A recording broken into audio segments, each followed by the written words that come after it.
Hi అండి అందరికీ welcome back my channel Rama blogs. ఈరోజు మామిడికాయ పచ్చడి సింపుల్గా ఎలా పెట్టుకోవాలో చూద్దాం. నేను 2 కప్పులు మామిడికాయ ముక్కలు తీసుకున్నాను. మీరు కూడా అలా కొలతలతో తీసుకోండి. జీలకర్ర, మెంతులు, ఆవాలు అన్నీ మిక్సీ చేసుకొని ఆ మామిడికాయ ముక్కలలో కలుపుకున్నాను.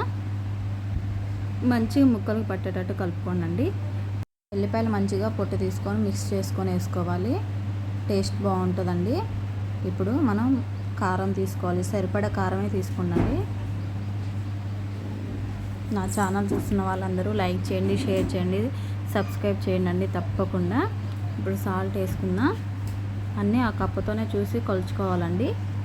ఫస్ట్ టైం చూస్తున్న వాళ్ళైతే తప్పకుండా సబ్స్క్రైబ్ చేసుకోండి. పక్కనే గంట సింబల్ ఉంటుంది, అలా టచ్ చేయండి చాలు. అందరూ చూసి వెళ్ళిపోతున్నారు కానీ ఎవరు సబ్స్క్రైబ్ చేయట్లేదండి. ఇప్పుడు పచ్చడిలో కావాల్సిన తాలింపు వేసుకుందాం.